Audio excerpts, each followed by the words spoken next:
When Sheila walked into Abeokuta, even the air became quiet. Men noticed her beauty, but nobody noticed she had no shadow.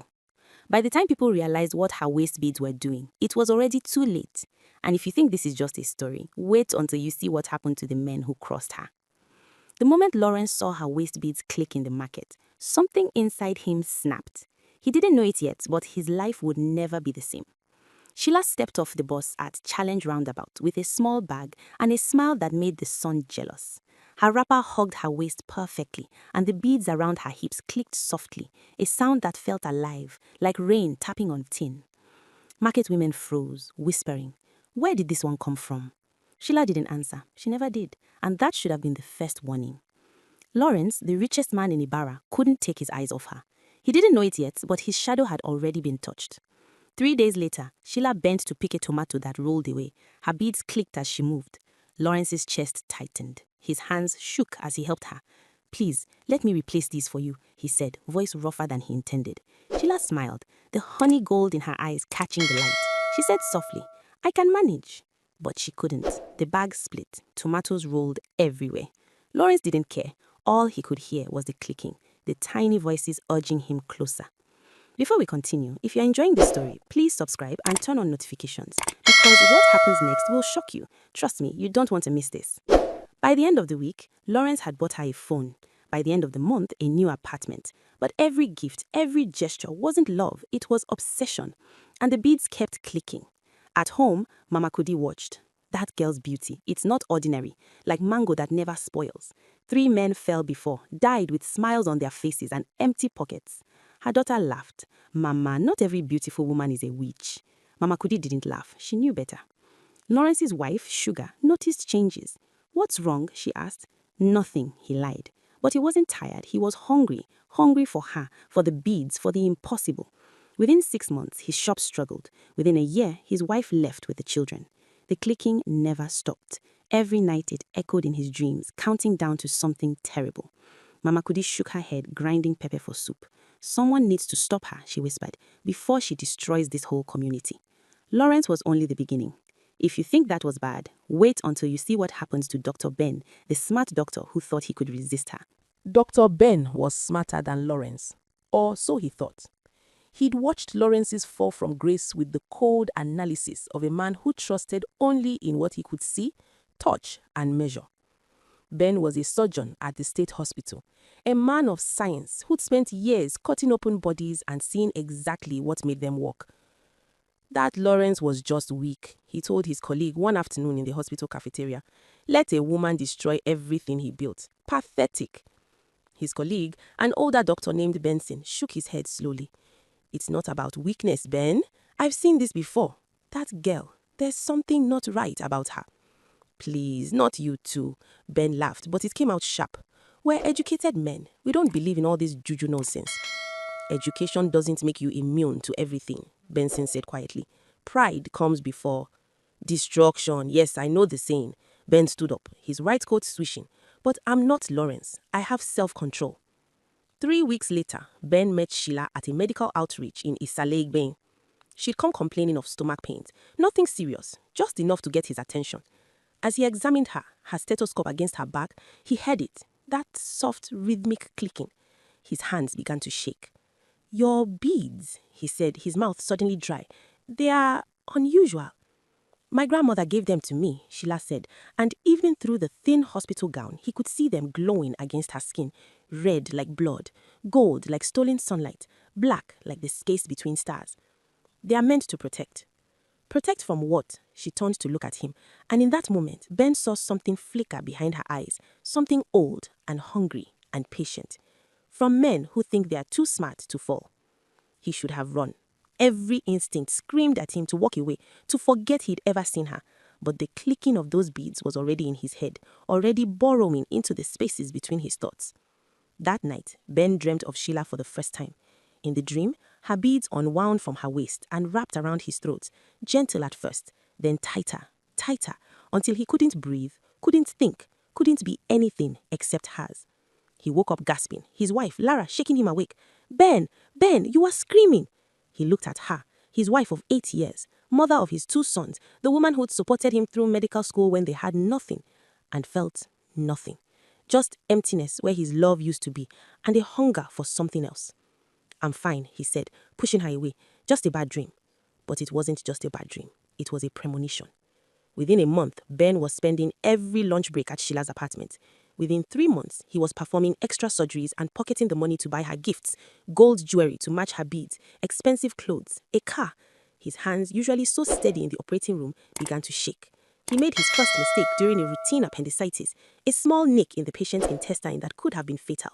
The hospital board gave him a warning. Lara gave him an ultimatum. His sons stopped looking at him with pride. And still, Sheila's beads kept clicking.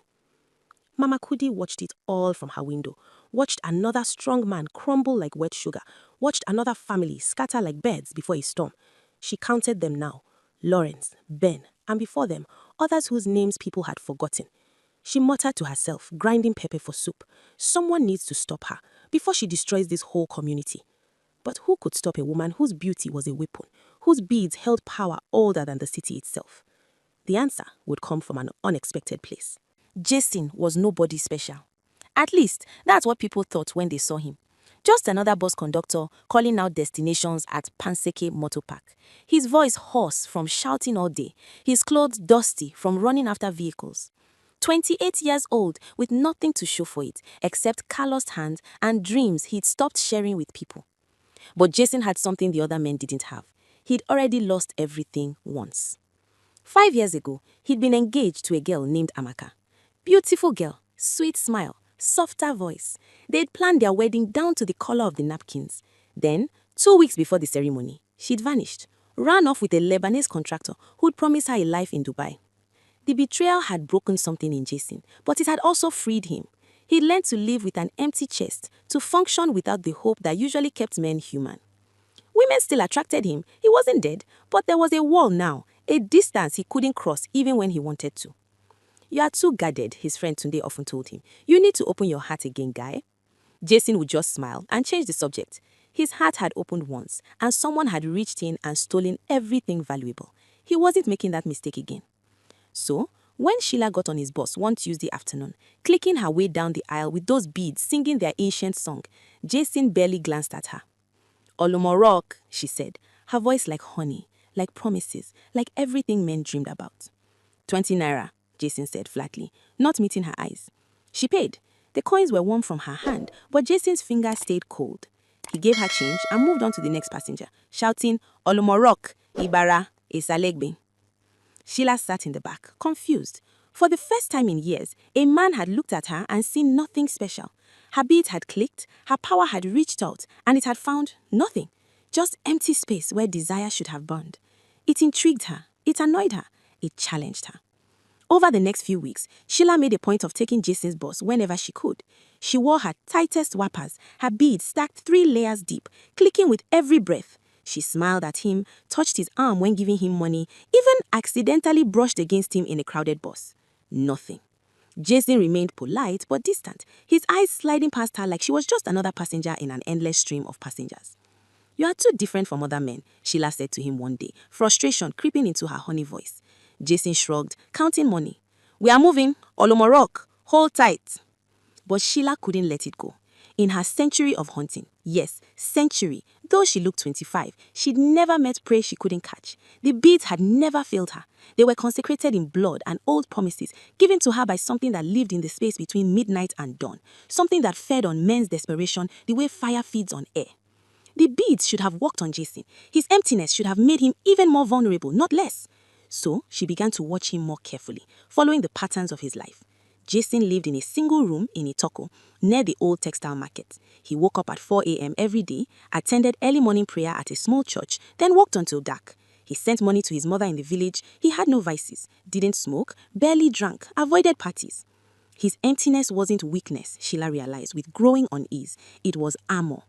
"I need to break him," she whispered to her beads one night, alone in her apartment. They clicked in response, eager, hungry, at whatever it takes.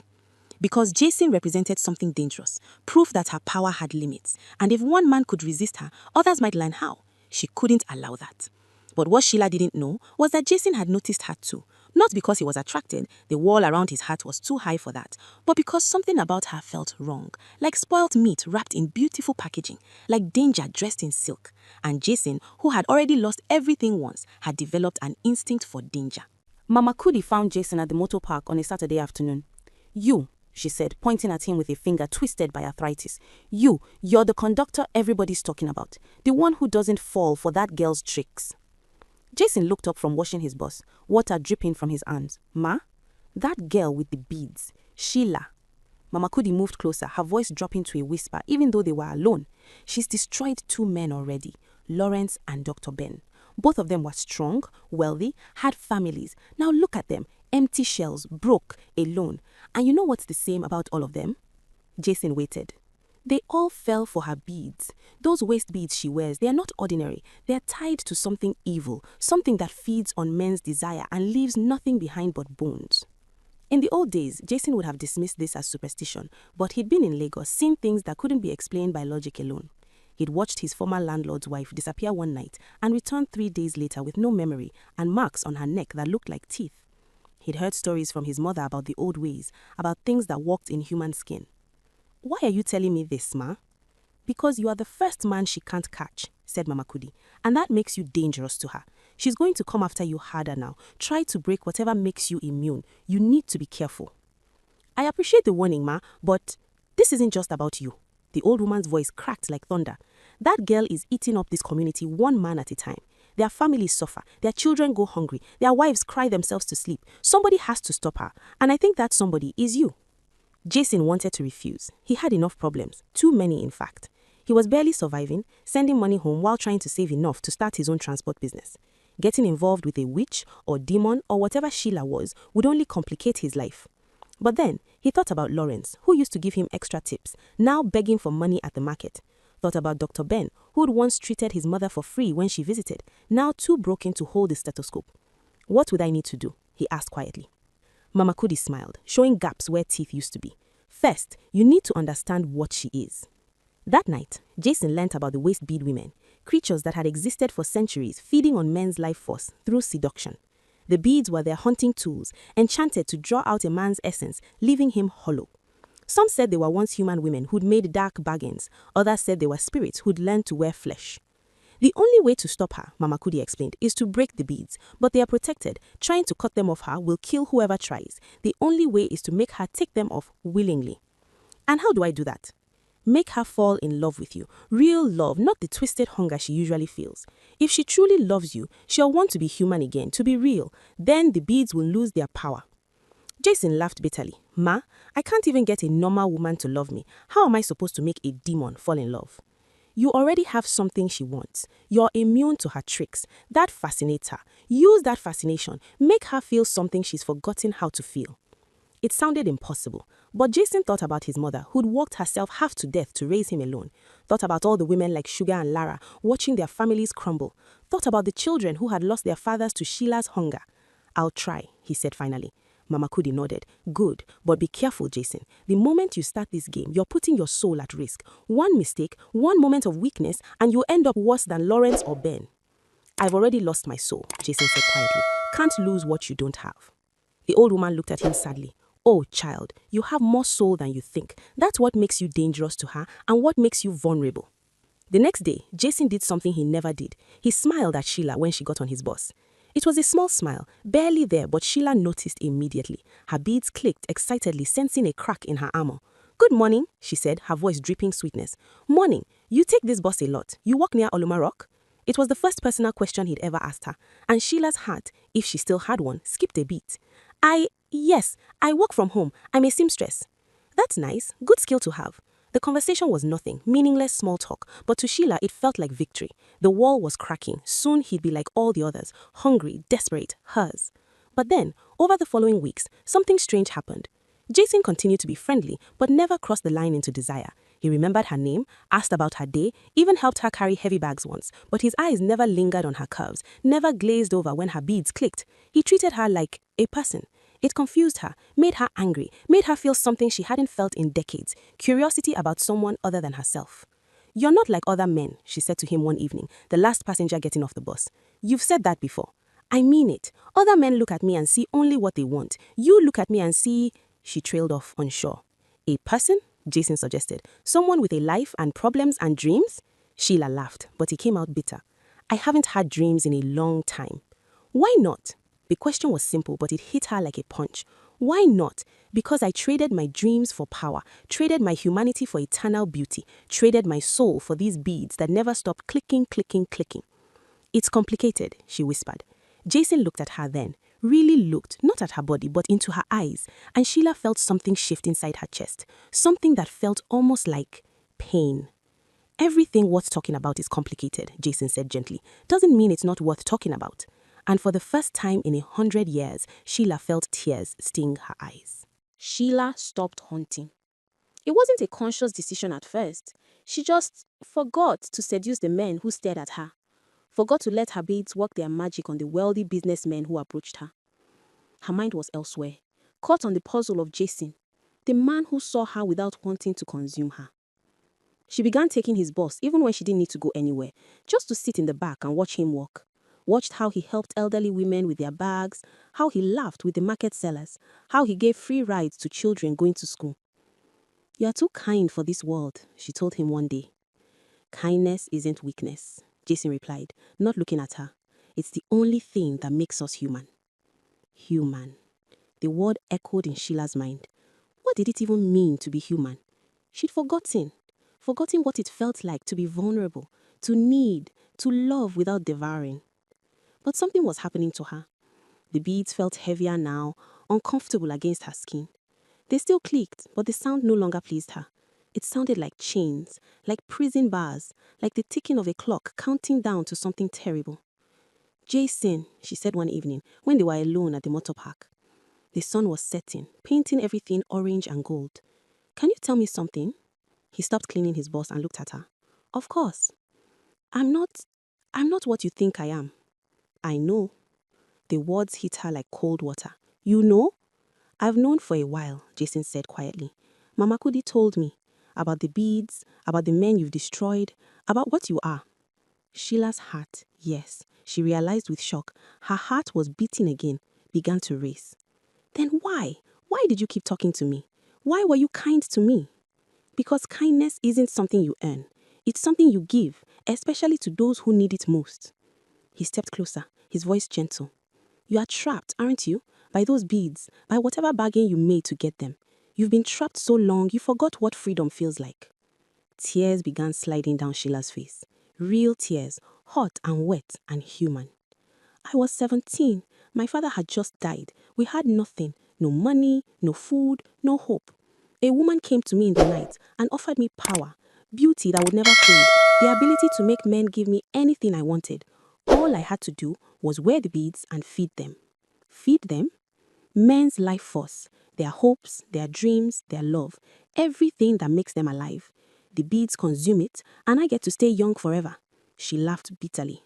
I thought I was saving myself. I didn't realize I was becoming a monster. Jason's hand moved to touch her face, then stopped. You're not a monster. Monsters don't cry. Monsters don't regret. But I've destroyed so many lives. Then stop, Jason said simply. Take off the beads. I can't. If I do, I'll... She stopped, realizing she didn't actually know what would happen. The woman who'd given her the beads had said she would die if she removed them, that they were part of her now. But was that true? Or was it another lie, another chain? What if you don't die? Jason asked, as if reading her mind. What if you just become human again? The possibility hung in the air between them like a prayer. That night, Sheila stood in front of her mirror for hours staring at the beads wrapped around her waist. Red, gold and black, blood, greed and emptiness. For 100 years, they defined her. For 100 years, they'd been her power and her prison. She thought about Lawrence begging in the streets. Thought about Ben, his hands too shaky to hold a surgical knife. Thought about all the men before them, all the families destroyed, all the children who'd grown up without fathers because she was afraid to be human. And she thought about Jason, the man who saw her, really saw her, and didn't look away. Her hands moved to her beads. They burned at her touch, sensing her intention. In her mind, she heard the voice of the woman who'd given her the beads. If you remove them, you will lose everything, your beauty, your power, your life itself. Maybe, Sheila whispered to herself.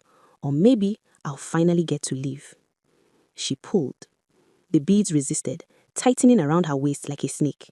Pain shot through her body, hot, sharp, endless. She screamed but kept pulling, kept fighting against the power that had owned her for a century. The beads began to glow, brighter and brighter, and Sheila saw images flash through her mind. Every man she'd destroyed, every family she'd broken, every child who'd cried for a father lost to her hunger. The guilt threatened to crush her, but she held on to one image, Jason's eyes seeing her as human. With a sound like breaking glass, the beads snapped. They fell to the floor, their glow dying, their clicking silenced forever. Sheila collapsed beside them, her body racked with pain. She felt herself changing, her skin loosening, her hair thinning, time finally catching up to her. But something else she felt, her heart beating strong and real, her lungs drawing breath without the beads controlling each inhale, her soul returning to her body after 100 years in exile. She was human again, mortal, vulnerable, free. And she was terrified. Jason found her 3 days later, lying on the floor of her apartment, too weak to move. She looked different, older, thinner, more real. The supernatural beauty was gone, replaced by something better, humanity. Lines around her eyes, imperfections on her skin, mortality written in every feature. "You did it," Jason whispered, kneeling beside her. "I'm dying," Sheila said, her voice hoarse. "The beads, they were keeping me alive." "No," Jason said firmly. "You're not dying. You're living for the first time in a century. There's a difference." He carried her to the hospital, the same hospital where Dr. Ben used to work. The doctor said she was severely malnourished, dehydrated, her body in shock. But there was nothing supernatural about her condition anymore. Nothing that couldn't be healed with time, care, and medicine.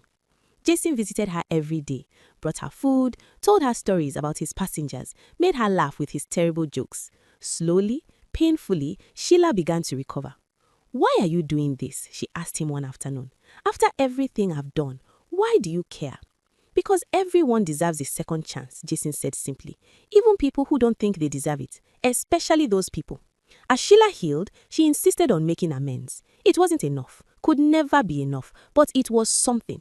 She found Lawrence living in a run-down room and gave him the deed to her apartment, found Dr. Ben and paid for him to go to a rehabilitation center to get help for the addiction that had replaced his addiction to her.